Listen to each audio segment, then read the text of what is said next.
Vice Admiral Swaminathan for a special address.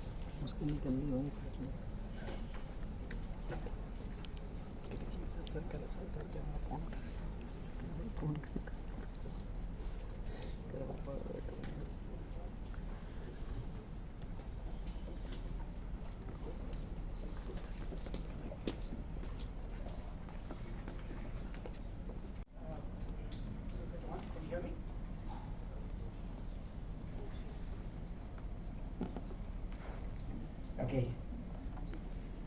Dr. Rajan Arya, CEO of Pentagon Press, distinguished speakers, panelists, and moderators of various sessions, officers from the three services, members of the print, digital, and social media, ladies and gentlemen, good afternoon and greetings to all of you. I begin by thanking Mr. Rajan Arya for inviting me to speak on this very, very important seminar, and the topic that was given to me was naval transformation. I'm just assuming in broad sense it means that I've got to talk to you generically about the Navy and the Navy's attitude and approach towards transformation. And of course this I talked before we set the stage for the next session, which is on procurement and acquisition reforms. I extend my greetings to the galaxy of speakers who set the stage for this seminar with their very thought-provoking perspectives in the last two sessions. The last one I was very fortunate to attend. The first on emerging technology and future warfare, and the second on self-reliance and export and defense manufacturing. Why is transformation important, and why is transformation important to the Indian Navy? To my mind, of course, transformation is not by an end. It's not an end by itself. It is rather a continuous and iterative journey that the Indian Navy undertakes every single day of its existence, and that has a specific purpose. Our transformation began, of course, 7 decades or so back, and it continues to today. We find ourselves in the midst of turmoil and turbulence in the global order today. A discussion on transformation, to my mind, once again, is therefore both very timely and necessary. We had the Naval Commanders Conference last week, and the Honorable Raksha Mantri, Shri Rajnath Singh Ji, he said to us in his inaugural address to the Commanders Conference, just like the oceans have no boundaries, there is no limit to the Navy's roles and responsibilities. The Indian Navy will have to assume full responsibility for the entire Indian Ocean region. In a way, it is not just a reaffirmation of what we exist for in this country, but in a way, it gives us a broad guidance of our top leader on what is expected of today's Navy in the very, very challenging strategic environment in which we live. How does the Navy see itself in this entire world? One, of course, we define ourselves as a combat-ready, credible, cohesive, and future-ready force. And each of these words have been chosen quite carefully by the Chief of the Naval Staff. By being combat-ready, of course, we mean that we need to maintain a high degree of operational readiness at all times, because without a high degree of operational readiness, you don't have the conventional deterrence capability that you want, and you don't even manage to put out a certain balance of power that you want in the Indian Ocean region. So we've got to be combat credible, we've got to be ready. We've got to be credible, which means we've got to be a service that does what it says. We want to walk our talk, and we have to be able to demonstrate outcomes to the countrymen that we proclaim that we will do. We've got to be a cohesive force. We believe in teamwork, and if you're not a big team, then you're nothing. And we want to be a future-ready force. Nobody is ever really future-ready, but we keep an eye on the future. There's one part of the Navy that's constantly looking at the future, trying to figure out where the world will be, where the country will be, what the Navy does need to do today, so that we grow up in capabilities to do what the Navy needs in the future. So that is how we define ourselves. We would like to think of ourselves as the first responders and the preferred security partners in the Indian Ocean region. And what does this mean? This actually means that, of course, there are plenty of natural calamities. There are a lot of nations that get stricken by a lot of natural disasters. And if anybody needs any help, then we would like to see ourselves as the first responders. So we keep ourselves pre-positioned, we keep tracking events in the Indian Ocean region. And whenever we find that somebody needs any help, we want to be there first, so that we in a way extend the nation's helping hand to them in the time of need. We want to be a preferred security partner because we have a lot of smaller nations who are neighbors, who have very severe security problems in their vicinity, in the country, outside the country. We're very cognizant of the fact that security problem in one part of the Indian Ocean region takes no time to transport itself to some other part. And therefore, if those countries have security problems but they don't have capacities or capabilities, then and if they're wanting to choose somebody to come and help them, then we want to be the preferred security partner that they choose. So in a way, we want to extend ourselves so that if they need any help, they reach out to us. We are a learning organization. We spend a lot of time and dedicate a lot of effort to reviewing what we do every year. The Commanders Conference I just mentioned is something that we do twice a year, not just us, all the three services do it. And the largest proportion of the time that we spend in the Commanders Conference is to review our own performance in the year, find out what we've done right, what we've done wrong, what should be our corrective measures, what's a new course for us to steer, and those kind of things. So we are a learning organization. We put in a lot of effort into correcting our mistakes and moving ahead as a stronger force. We want to maintain the ability to conduct joint and multi-domain operations across the whole spectrum of conflict, and all of you know this better than I do. The spectrum of conflict is wide. We live in an era of no peace, no war. There are all kinds of threats, there are all kinds of challenges, and all of these come with all kinds of taxonomies, all kinds of nomenclatures. There are asymmetric threats, there are hybrid threats, there are all kinds of threats. So we need to maintain the military capability to address the whole spectrum of threats at one time. And lastly, we see ourselves as an indigenous force. Atmanirbharta, of course, is the government's clarion call to look inwards and enhance defense manufacturing by several orders of magnitude. But all of you, of course, know that the Indian Navy has been an indigenous force for over about 6 decades. We started off small. For us, indigenization is not just some kind of a mantra, it's some kind of an article of faith. All of you know, of course, that we have over 60 ships on order. We have, in fact, 61 ships on order, 60 of which are going to be built in Indian shipyards. And we are very proud of the number of indigenous ships we have commissioned in the Indian Navy, and the last one has gone to about 145 or 150. So we are a completely indigenous force, and for practical reasons as well, because we, in our own experience, maintaining an indigenous ship is a lot more cost effective, it's a lot more easy. The supply chain is a lot more convenient for us, and so we like to encourage indigenous industry to build our forces for us. What is the context in which the Indian Navy operates today? And this must have been covered many times in today's seminar itself, but please bear with me when I give you 4 or 5 indicators of how we see the geopolitical and geostrategic context in which the Indian Navy operates today. Conflicts, of course, exist in various parts of the world, and they exist on a continuum with no clear beginning or no clear end. There are plenty of conflicts that have been carried forward from the time of the Second World War. There are plenty of adversarial relationships in all parts of the world. There are animosities, there are historical problems brought forward, and so it's a continuum. And people are struggling at various degrees in various parts of the world. And like I said, the whole concept of no peace, no war has become a new normal in many parts of the world. People are living with tensions, people are living with animosities, many of them that are historical, and all of that is just waiting for a point of explosion. Our neighborhood is very unpredictable, uncertain. It has always been so, but there are many people who say that the Indian Ocean region is so charged like it's never been before. The geopolitical environment across the world, of course, has never been as complex, perhaps from the time before the Second World War. The character of warfare and war is transforming at a very, very rapid pace.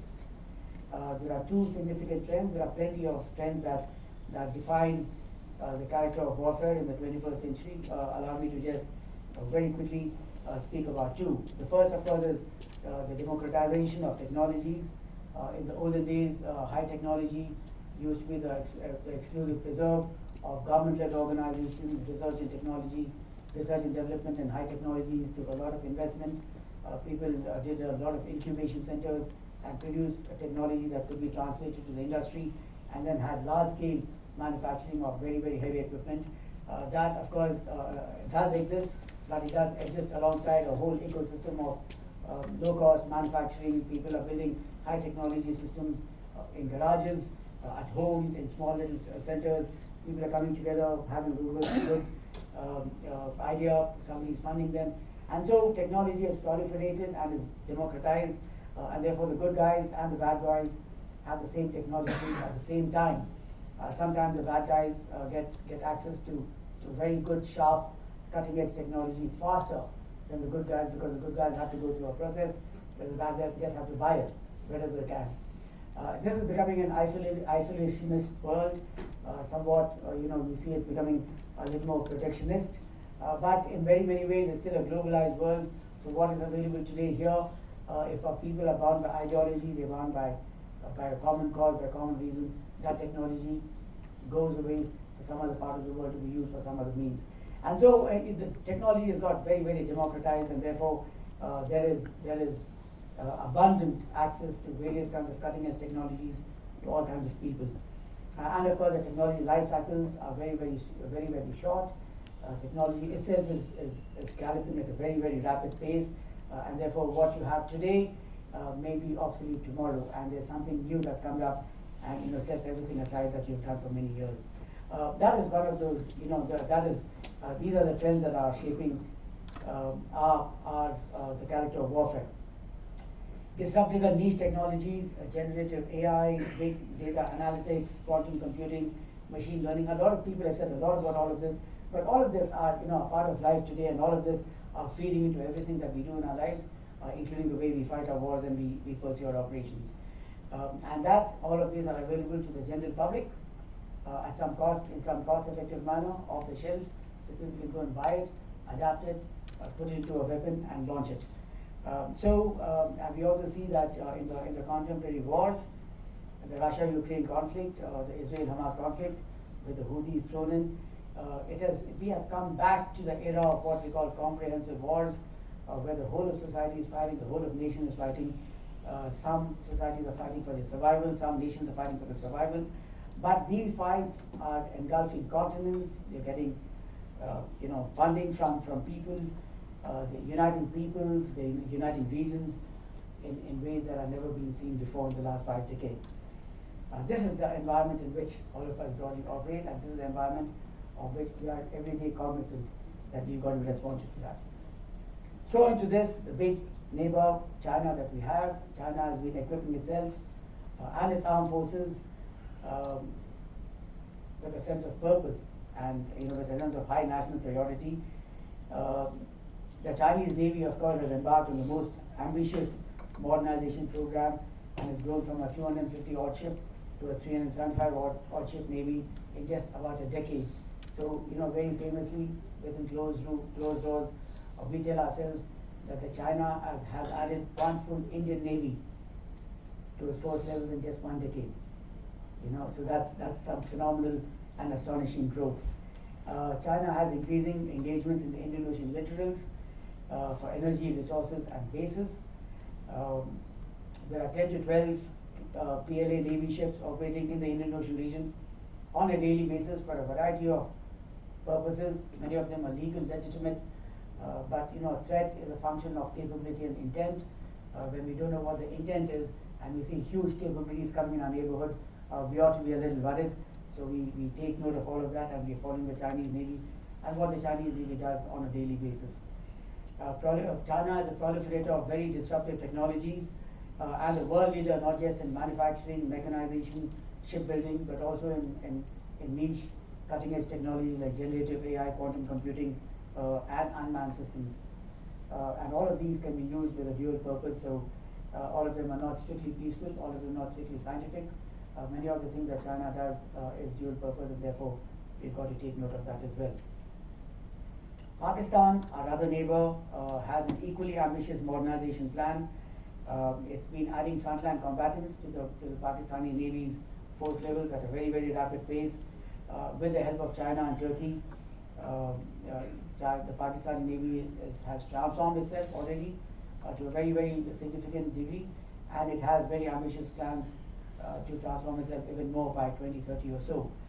And of course, we have problems in Bangladesh, we have problems in Myanmar.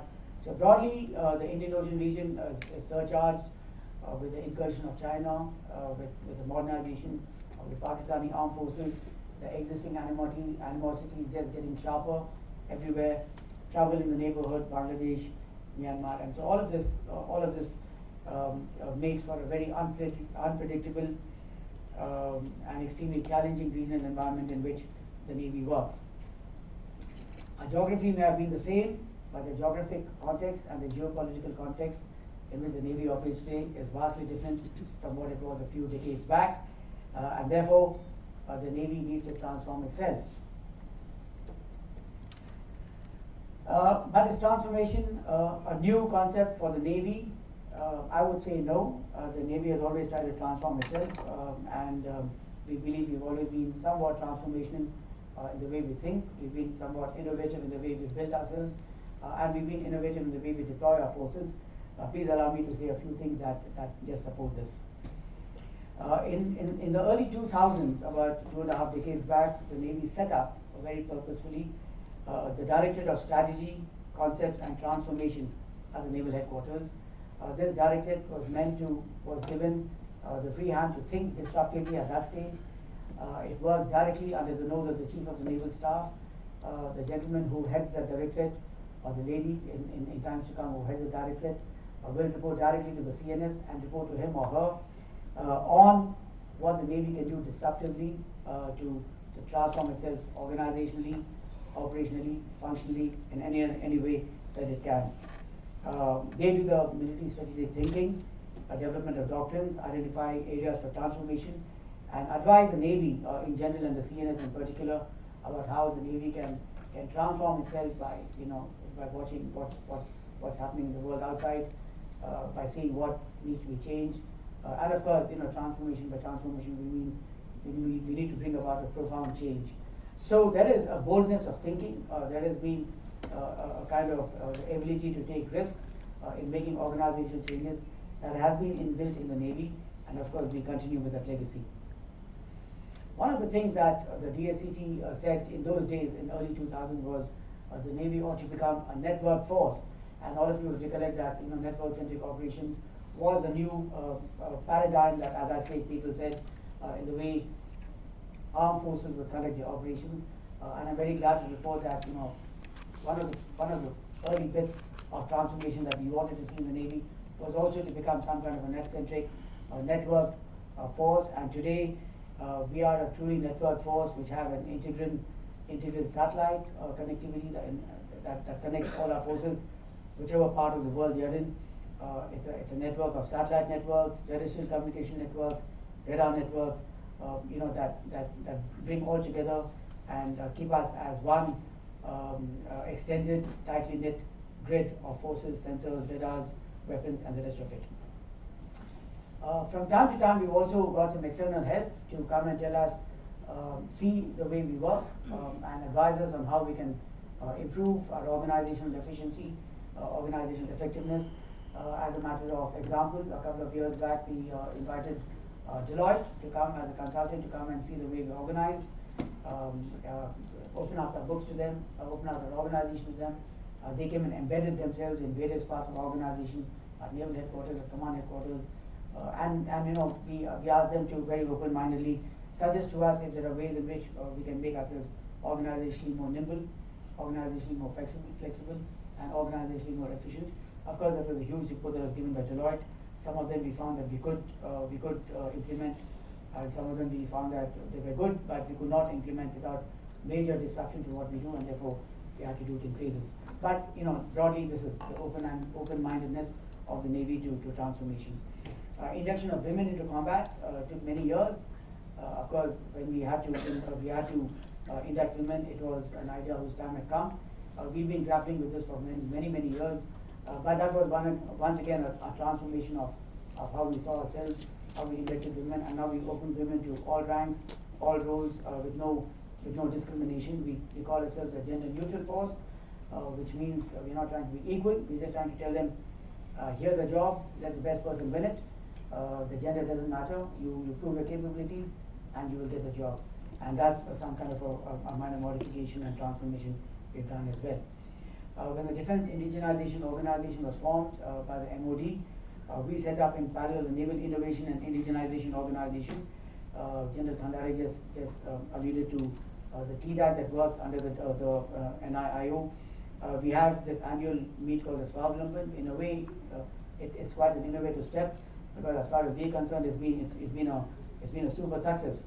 It's a unique outreach of the Navy to the MSMEs, startups, and everybody else in the industrial ecosystem who cares to work with us, try to make things better for them, ease of doing business, funding, and the rest of it. Of course, it may have its limitations, like plenty of the panelists say, but from where we can see it, that is still a work in progress. And the good thing about what we do is, there's nothing that's etched in stone. If there's a better idea, we're quite happy to assimilate it, imbibe it, and make things better. But in the way the structure exists today, we've had about 2,800 proposals that we've received from the industry. 191 challenges have been successfully converted to contracts by the DIO for the development of prototypes. These AONs have been accorded to 23 IDEX challenges worth 2,200 crores, and final contracts have been concluded for about 1,200 crores. So a lot of work has happened, maybe perhaps not as much as people may want it to, but certainly it is very substantial and significant, and our own NIIO has been quite a successful story by itself. Safety, you recollect that some years back the Navy had come to bad press because there was a spate of accidents. Of course, in our own minds, those were not accidents, and nobody would categorize them as accidents. When you are in an operational force, sometimes small things happen. It depends on how you see them, how you report them, and how you talk about them. Somehow we thought we were picked out unfairly at that stage for a lot of negative press. But one of the things that came out of that entire exercise was that while we assumed operational safety, because of the operational safety safeguards that we had in all our organizations, perhaps it might do us better to set up a dedicated safety organization, and that was a small organization innovation that we did.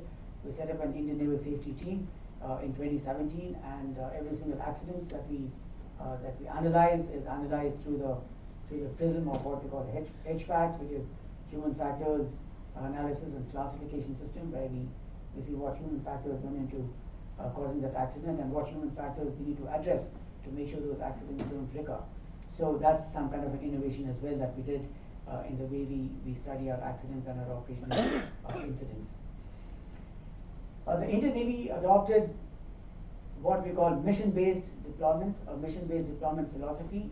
In the yesteryear, we deployed depending on where we needed to deploy. We had to be pre-positioned in places where we saw hotspots cropping up. But now we defined various places in the Indian Ocean region and otherwise where we said we're going to deploy here with a specific purpose, a sense of purpose, and the whole philosophy we call mission-based deployment. That I think has paid us very rich dividends. At any given time, we picked up 5 or 6 areas in the Indian Ocean region, and we have forces pre-positioned there permanently. It does take a lot of commitment of forces, because to have units permanently pre-positioned in various parts of the ocean meant it's a huge commitment for us. But that has paid us very rich dividends. We have been able to be the first responder whenever we wanted. We've been the preferred security partner, and whenever we find some trouble brewing somewhere, some tension brewing somewhere, we already have somebody pre-positioned, so we're able to respond rather than just react. And I think that has been something that the Navy has been very very happy about. We've also integrated a lot of commercial entities into our operations. We've hired commercial ships, we lease commercial ships with the permission of the MOD, and now we find that we've been able to weave commercial ships hired from the Shipping Corporation of India, for example, into our operations. And wherever we've had gaps in our force levels and gaps in our capabilities in various theatres, we've been able to plug them through innovatively using hired vessels as well. We've also imbibed what we call the COCO model under the DAP 20, which it's contractor owned and contractor operated operations, and all of you know that we very successfully integrated HALE RPAs in the form of the MQ-9Bs into our concept of operations, and that has been very very transformative. So these are small examples of how the Navy has been over the decades somewhat open-minded, somewhat innovative in its thinking, somewhat transformational in its approach to how it does things. Where are we today and what are we doing presently? Of course, from our somewhat humble beginnings in the 1940s, we are today a very potent force of about 140 ships and submarines and about 250 aircraft. I think there is a transformation happening there as well in terms of our force levels. We have plans underway to bring this figure to approximately 180 ships and about 350 aircraft by the end of this decade, because by another 5 or 6 years, all of this hopefully will be in place. We're going to have a balanced force structure, or that's what we think, with aircraft carriers, state-of-the-art destroyers and frigates, nuclear and conventional submarines, fighter planes, maritime battle aircraft, and a variety of helicopters. This is going to be balanced, and we have been pursuing this for many years, and hopefully many of them will fructify in the next 5 or 6 years. Atmanirbharta for us, as I have said, is not just a statement of intent or a slogan. It is an article of faith, and we are deeply committed to Atmanirbharta. In fact, our former chief of the Naval Staff has gone on record several times saying that we want to be a completely Atmanirbhar force by 2047. When India marches towards Viksit Bharat by 2047, we want to be completely indigenous or self-reliant. I don't know whether we will be completely indigenous, but we certainly will have much better control over our supply chains. We will manufacture, we will give a bulk of the manufacturing on behalf of the Navy to the domestic industry, and hopefully we'll be able to have domestic sources of supporting all our forces at sea and in the front line. The induction of uncrewed systems, and this we're doing in a very big way.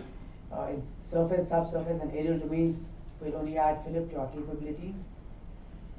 Recently we finished the final operational clearance of our indigenously designed and constructed aircraft carrier INS Vikrant. And recently also we got the CCS approval for construction of 2 nuclear-powered attack submarines. These of course will add a lot more capability to our force levels. And so this is what we are doing to transform our forces for the requirements of the 21st century. Let me spend 2 or 3 minutes to inform you on what we have been doing the last 2 years in terms of our operations. We have deployed over 35 capital ships from November 2023 and have responded to over 30 maritime incidents, which resulted in the saving of about 520 lives and ensuring the safe transit of cargo worth 117 lakh metric tons on 295 merchant vessels worth about $5.2 billion US. These are figures, but the fact of the matter is we stayed there and we made sure that that part of the world remained safe, and if it were not going to be safe, then we would be there to ensure that the trade flows uninterrupted and unhindered. That the international community of course has seen this and they've taken note of it, and of course they have appreciated it. We've done medical evacuation, firefighting assistance to Iranians, Pakistanis, everybody in that part of the world, in the Gulf of Aden and thereabouts. We participated very actively in anti-piracy operations, and of course, you know many things that we've done.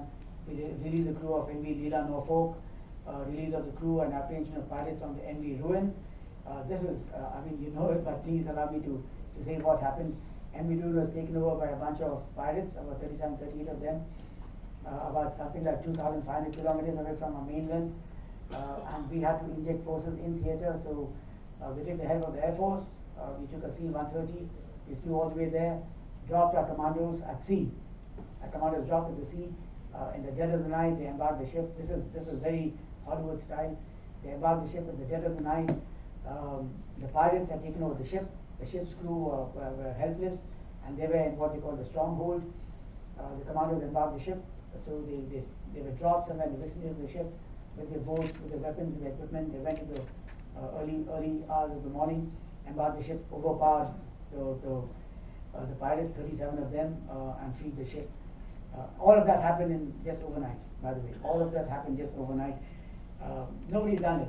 The fact of the matter, ladies and gentlemen, is the Gulf of Aden has been a hotbed of piracy for maybe a decade and a half. Multinational forces of all the region, they are there day in and day out. But it is only your Navy that sticks its neck out. We've gone to the help of all these countries. Somebody said they want help, we've gone. Nobody fires a bullet on behalf of somebody else. We've done that. When our commandos go there, they expose themselves. When those people are entrenching the ships, they know who's coming.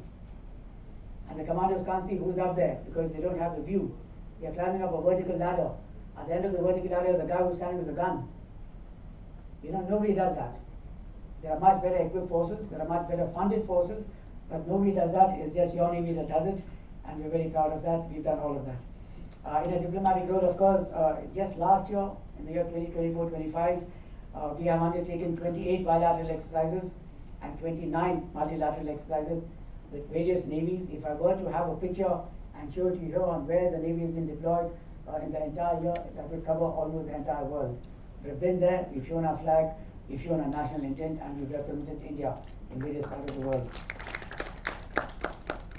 In pursuit of the vision of Mahasagar that was enunciated by our Honorable Prime Minister very recently in Mauritius, INS Sunaina, even as we speak, has been deployed to the southwest Indian Ocean region. It's been re-nomenclatured for the time being as Indian Ocean Ship Sagar.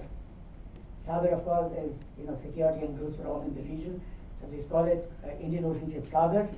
From the 5th of April, it has embarked, apart from the ship's crew, 44 personnel from 9 different foreign countries.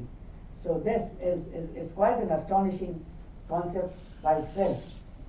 We took an Indian ship, we embarked a multinational crew on it, and we went to various parts of the Indian Ocean region to do security operations, simply signaling that this is common area, we have common threats, and we need to have a common approach to doing this.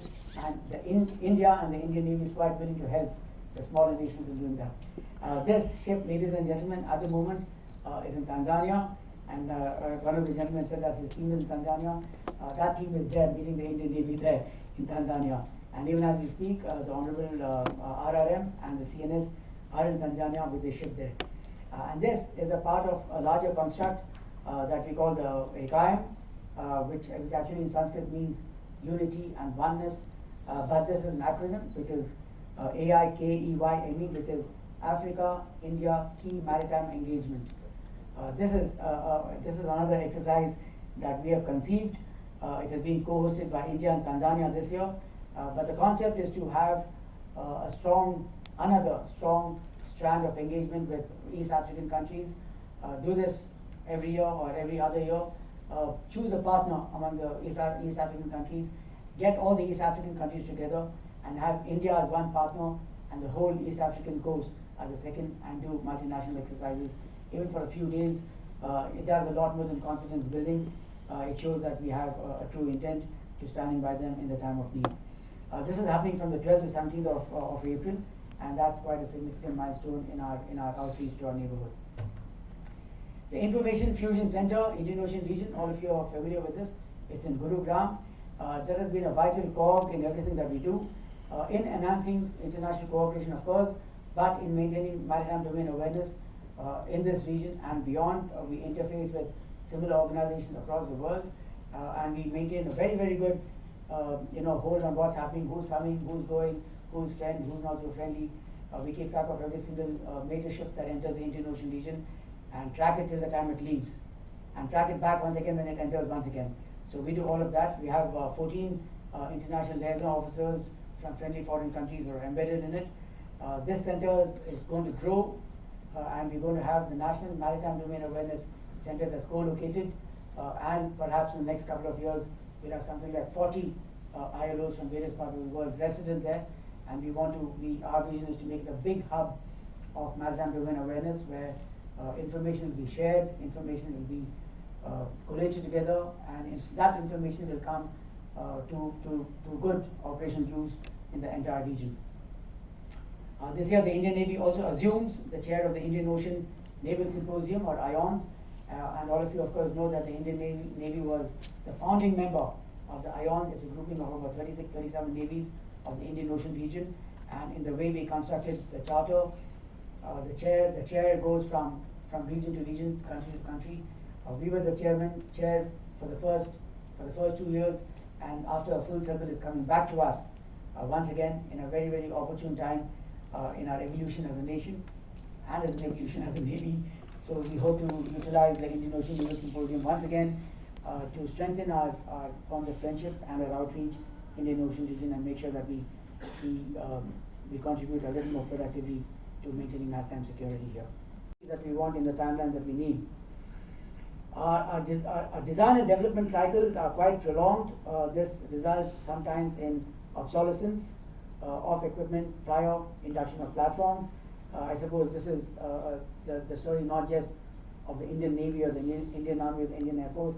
It is quite the story of any armed force anywhere in the world. But that is something that we need to focus on and try and see how we can make our design and development cycles a little more shorter.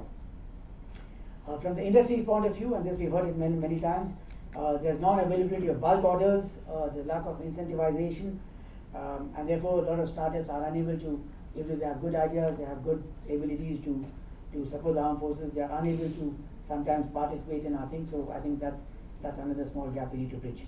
Hopefully the panel that's going to follow here on procurement and acquisition, they will address some of these and give us some ideas on how we can negotiate them better.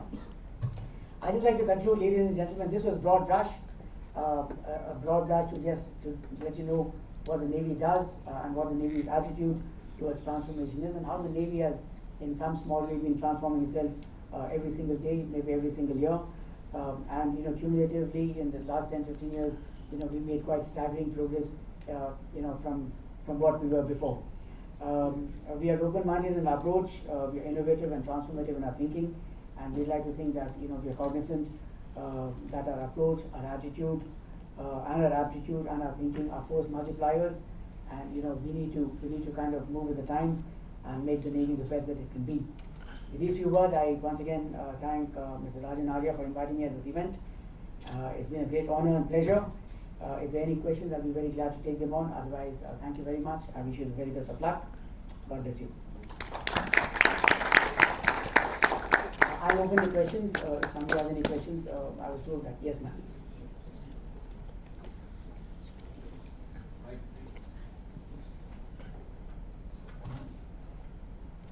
Not the best time to ask because there is a section going on. But I would like to understand, and maybe in my question lies the answer also, but between the IOR and the EEZ, where do you think the Navy's priority should lie? It's difficult to answer that because we don't know whether we need security inside a compound or security in a neighborhood. We need security everywhere, and so the Navy charter, of course, is from the coastline till wherever the sea exists. We've got to defend the nation from the territorial integrity and rest of it. We've got to work with other national agencies as well. We have the Coast Guard, we have the Marine Police, we have a lot of other agencies that work. But there's only one agency that looks after military threats, that looks after hard security tasks. There's only one agency in this country that is equipped, that is funded, that is raised by the nation, and that is the Navy. So the Navy cannot afford to choose between one part of the ocean and the other. We are quite cognizant that a threat that manifests in one part of the ocean, can be in the other part of the ocean tomorrow morning. So we speak from the coast outwards everywhere, and from the tip of the Indian Ocean backwards here. So we just see this as one big, uninterrupted, indivisible space in which we have to operate. So it's very difficult for us to make the priority, and we don't. Thank you. Thank you very much.